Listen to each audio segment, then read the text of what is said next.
Stop! Pernahkah Anda berpikir, minum vitamin itu kan sehat, kapan saja boleh? Jika iya, saya harus katakan, pemikiran itu sangat berbahaya. Ada kebiasaan kecil yang mungkin Anda lakukan setiap malam. Sebuah kebiasaan yang Anda anggap sepele, namun sesungguhnya bisa menjadi pemicu stroke diam-diam saat Anda terlelap. Ya, Anda tidak salah dengar. Vitamin yang selama ini Anda kira menyehatkan, ternyata bisa menjadi bumerang mematikan jika dikonsumsi pada waktu yang salah. Ini bukan sekadar mitos, ini adalah fakta medis yang sering luput dari perhatian kita, terutama para lansia. Bayangkan, Anda tidur nyenyak, tapi di dalam tubuh Anda, risiko stroke sedang mengintai tanpa Anda sadari. Tidakkah ini membuat Anda terkejut?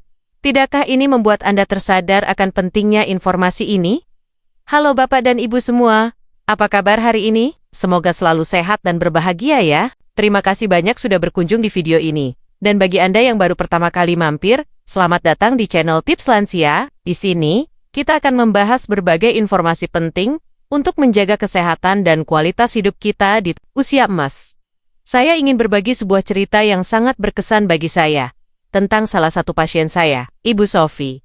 Beliau adalah seorang wanita berusia 63 tahun yang sangat aktif, tapi belakangan sering mengeluh sakit kepala ringan dan merasa pusing di pagi hari. Setelah saya telusuri lebih lanjut, ternyata Ibu Sophie memiliki kebiasaan minum suplemen vitamin D, dosis tinggi setiap malam, sebelum tidur. Karena kata Nia, biar diserap maksimal saat tubuh istirahat.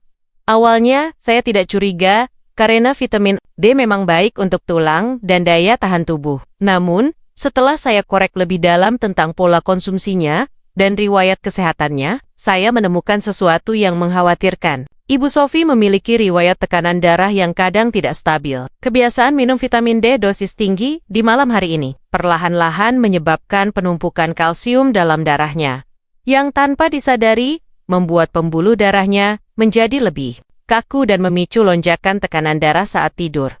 Untungnya, kami segera menyadari hal ini sebelum terjadi sesuatu yang lebih serius. Dengan sedikit penyesuaian pola minum vitamin, memindahkannya ke pagi hari dengan dosis yang tepat sesuai anjuran.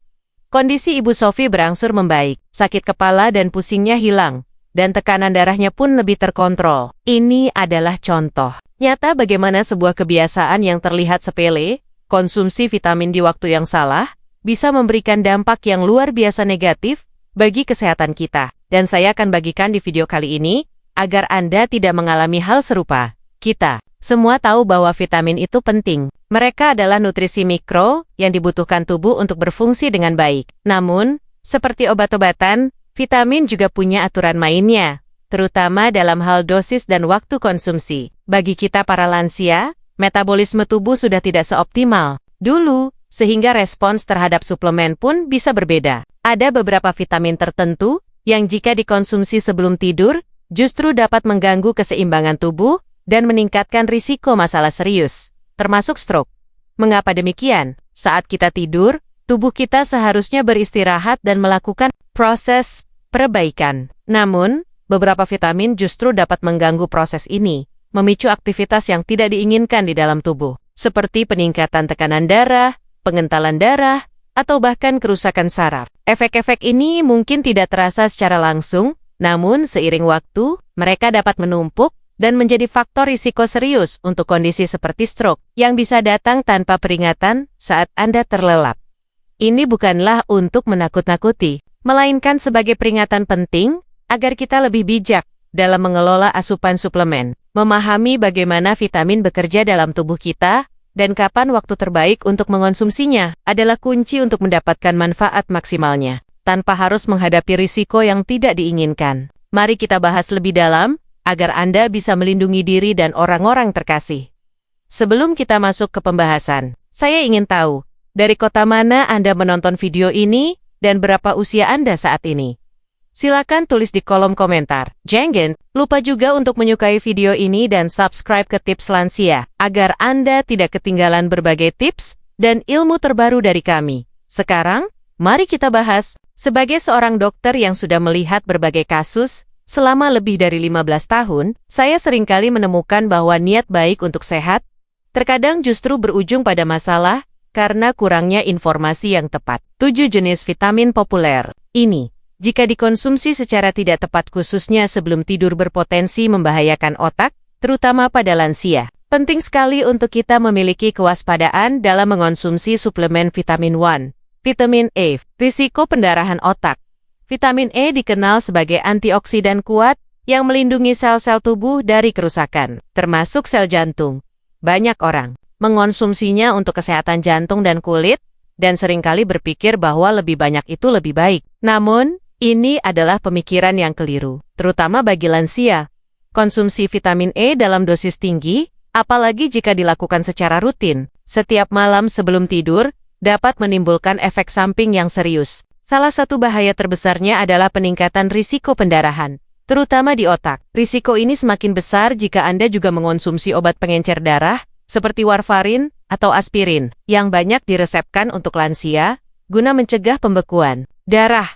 Ketika vitamin E berinteraksi dengan obat pengencer darah, efeknya bisa berlipat ganda, membuat darah menjadi terlalu encer. Di malam hari, saat tubuh beristirahat, tekanan darah cenderung sedikit menurun. Namun, efek pengenceran darah yang berlebihan ini bisa menjadi sangat berbahaya. Pembuluh darah yang rapuh, yang seringkali ada pada lansia, bisa pecah dan menyebabkan pendarahan di otak secara diam-diam. Kebutuhan harian vitamin E untuk lansia sebenarnya hanya sekitar 22 IU International Unit, namun banyak suplemen yang dijual bebas memiliki dosis jauh lebih tinggi, seringkali mencapai ratusan hingga ribuan IU. Meminum dosis setinggi ini sebelum tidur tanpa pengawasan dokter adalah tindakan yang sangat berisiko. Pastikan Anda memeriksa label dan berkonsultasi dengan dokter untuk dosis yang aman dan sesuai. Ingat, meskipun niatnya baik untuk melindungi jantung, kelebihan vitamin E di malam hari justru bisa menjadi pemicu masalah serius pada otak Anda. 2. Vitamin B6 merusak saraf malam hari. Vitamin B6 atau piridoksin sering diklaim dapat meningkatkan energi, memperbaiki suasana hati, dan bahkan meningkatkan fungsi otak. Banyak yang mengonsumsinya dengan harapan bisa tidur lebih nyenyak atau mengurangi stres di malam hari. Namun, ada batas aman yang perlu kita perhatikan dengan sangat serius. Mengonsumsi vitamin B6 dalam dosis besar dan dalam jangka waktu panjang, terutama sebelum tidur, dapat memberikan efek yang merugikan pada sistem saraf. Alih-alih memberikan manfaat, kelebihan vitamin B6 justru bisa menjadi toksik bagi saraf Anda. Ini bisa menyebabkan kondisi yang disebut neuropati perifer, di mana saraf-saraf di tangan dan kaki Anda rusak, menimbulkan gejala seperti mati rasa, kesim, bahkan nyeri yang luar biasa. Batasan aman untuk konsumsi vitamin B6 pada lansia adalah sekitar 100 mg per hari. Namun, kebutuhan harian kita sebenarnya jauh lebih kecil dan mudah didapatkan dari makanan sehari-hari seperti ikan, daging, ayam, pisang, dan kentang. Banyak suplemen B kompleks atau suplemen B6 tunggal yang mengandung dosis di atas batas aman tersebut.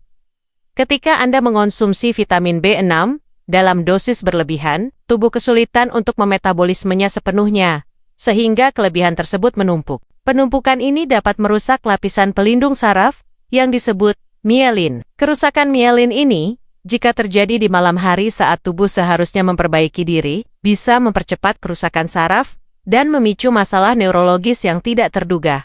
Jadi, hindari mengonsumsi vitamin B6 dosis tinggi sebelum tidur. Lebih baik dapatkan asupan dari makanan dan konsultasikan dosis suplemen dengan dokter. Anda. 3. Vitamin A. Tekanan otak dan kebutaan.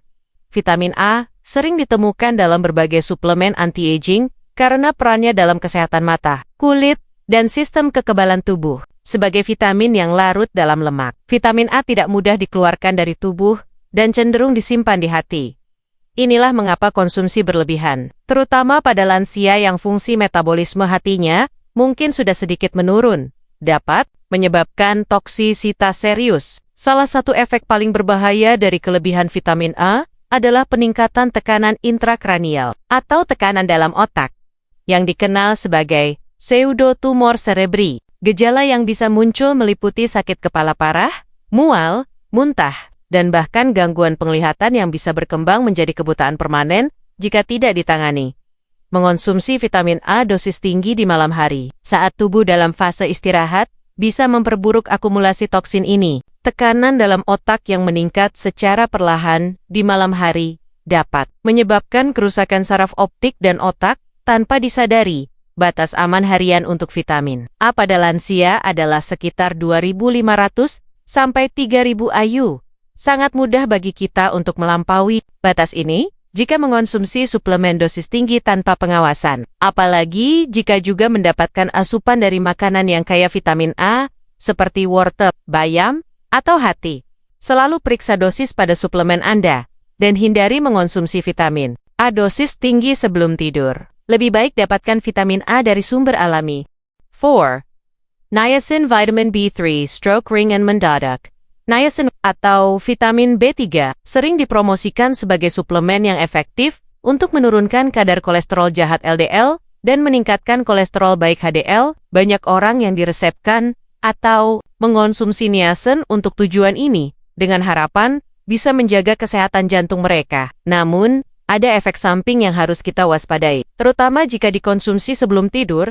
Dosis tinggi niacin dapat menyebabkan fenomena yang dikenal sebagai niacin flush, yaitu kemerahan, gatal, dan rasa panas yang tiba-tiba di kulit. Lebih dari itu, niacin dosis tinggi juga dapat menyebabkan lonjakan tekanan darah tiba-tiba. Lonjakan tekanan darah yang tidak terduga ini sangat berisiko bagi lansia, karena dapat memicu stroke ringan transient ischemic attack, atau bahkan gangguan irama jantung mendadak, terutama saat tubuh sedang dalam kondisi istirahat di malam hari. Bayangkan, Anda tertidur dengan nyaman, namun di dalam tubuh Anda, tekanan darah bisa melonjak drastis karena efek niacin yang Anda minum beberapa saat sebelumnya. Ini adalah skenario yang sangat berbahaya dan bisa berakibat fatal. Kebutuhan harian niacin untuk lansia sebenarnya sangat kecil, sekitar 14–20 mg. Namun, suplemen niacin yang dijual untuk menurunkan kolesterol seringkali mengandung dosis yang sangat tinggi, bisa mencapai 500 mg hingga 2000 mg per tablet. Dosis setinggi ini harus dikonsumsi di bawah pengawasan ketat dokter, dan biasanya dibagi dalam beberapa dosis di siang hari, bukan sekaligus sebelum tidur. Jika Anda mengonsumsi niacin, penting untuk mengikuti petunjuk dokter dengan sangat cermat, dan tidak pernah mengonsumsinya di malam hari tanpa instruksi khusus. 5. Vitamin D, pemicu stroke saat tidur.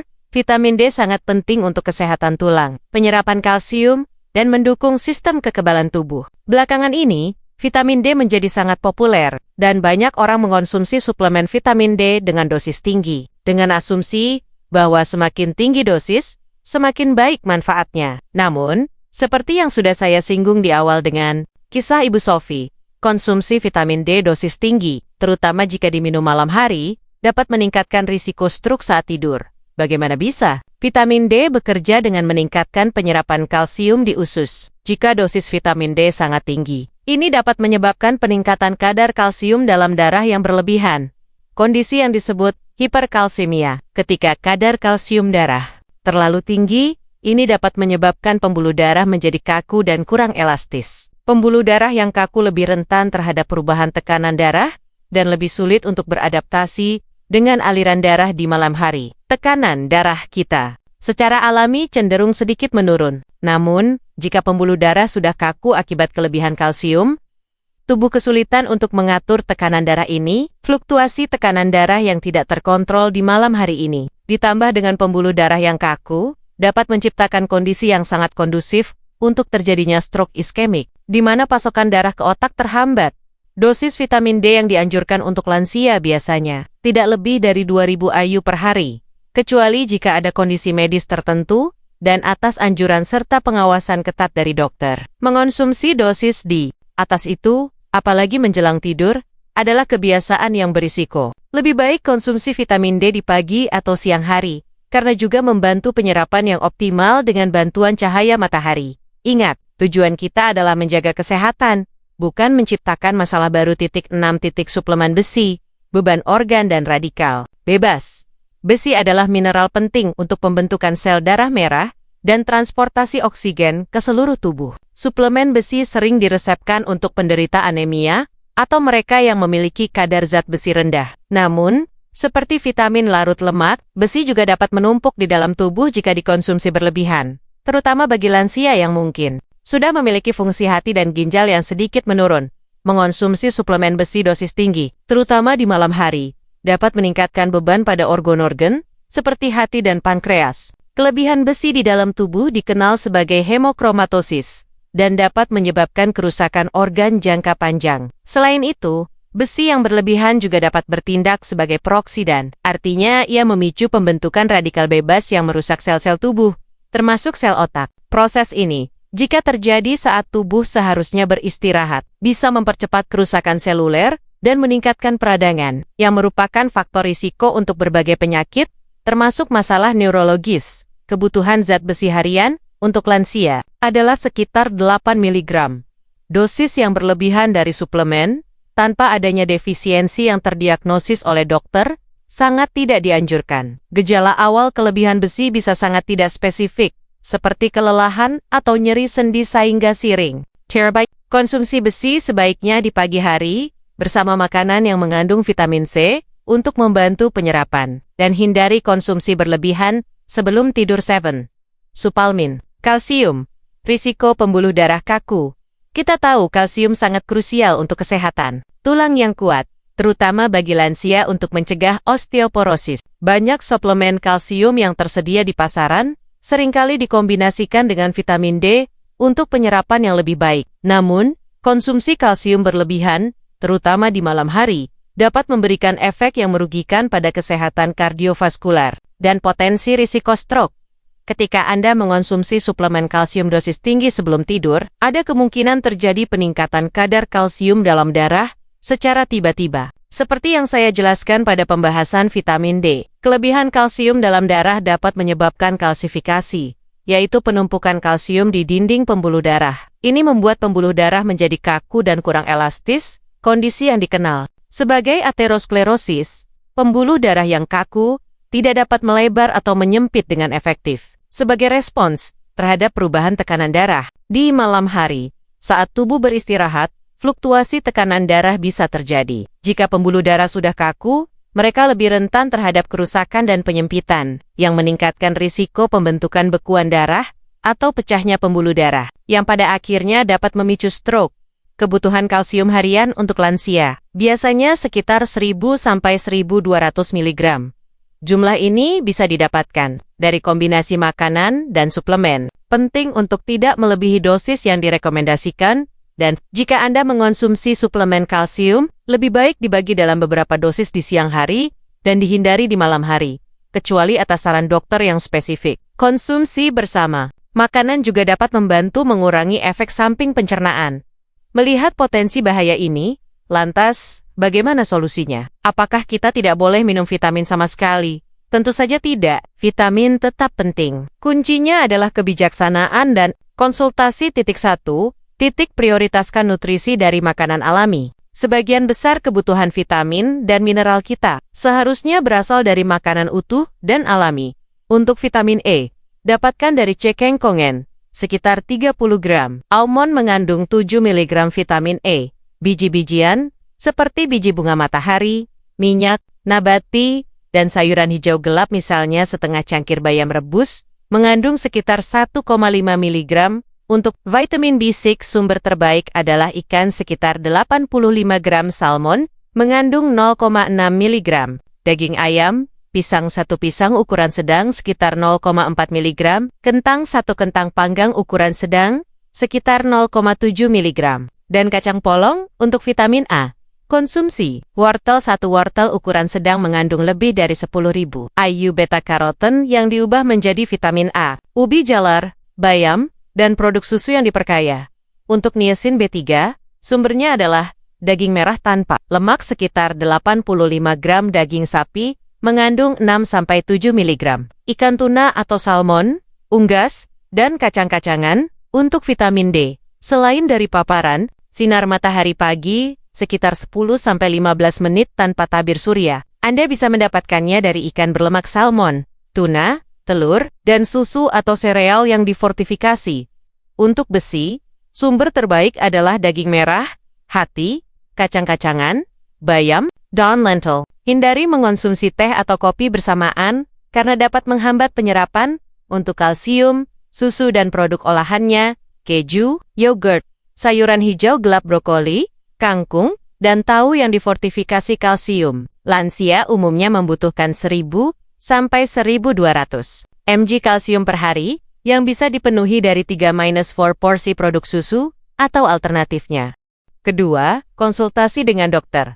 Jika Anda merasa membutuhkan suplemen, selalu konsultasikan dengan dokter atau ahli gizi. Dokter dapat melakukan pemeriksaan untuk mengetahui apakah Anda benar-benar kekurangan vitamin tertentu dan merekomendasikan jenis serta dosis yang tepat. Sesuai dengan kondisi kesehatan Anda, Perhatikan waktu konsumsi. Jika memang harus mengonsumsi suplemen, pertimbangkan waktu terbaiknya. Kebanyakan vitamin larut air seperti vitamin B kompleks, kecuali B6 dosis tinggi, lebih baik dikonsumsi di pagi hari untuk memberikan energi. Vitamin larut lemak seperti A, D, dan K sebaiknya dikonsumsi bersama makanan yang mengandung lemak agar penyerapannya optimal, dan hindari di malam hari. Mineral seperti zat besi dan kalsium juga sebaiknya tidak dikonsumsi menjelang tidur, kecuali atas instruksi medis.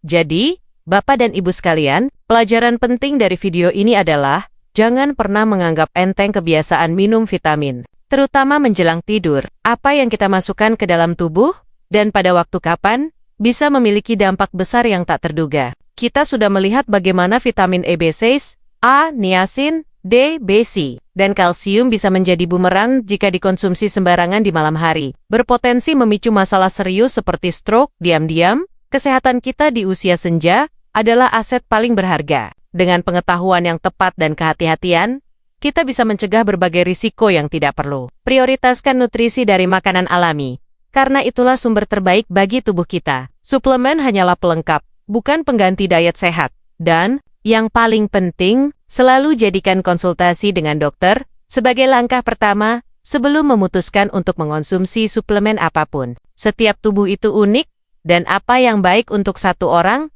belum tentu baik untuk yang lain. Dokter Anda adalah sumber informasi terbaik untuk memastikan Anda mendapatkan manfaat maksimal tanpa risiko. Bagaimana Bapak dan Ibu? Apakah Anda kini lebih sadar akan potensi bahaya dari kebiasaan minum vitamin tertentu sebelum tidur? Saya harap informasi ini bisa menjadi pengingat dan pencerahan bagi kita semua. Mari kita bersama-sama menghindari kebiasaan buruk yang dapat membahayakan diri kita. Kesehatan adalah investasi jangka panjang, dan setiap keputusan kecil kita hari ini akan menentukan kualitas hidup kita di masa depan. Jangan lupa untuk berbagi informasi penting ini kepada teman-teman, tetangga, atau anggota keluarga lansia lainnya. Mari kita bersama-sama menyebarkan kesadaran ini dan melindungi orang-orang yang kita cintai dari risiko yang tidak terlihat. Terima kasih sudah menonton, dan sampai jumpa di video tips lansia berikutnya.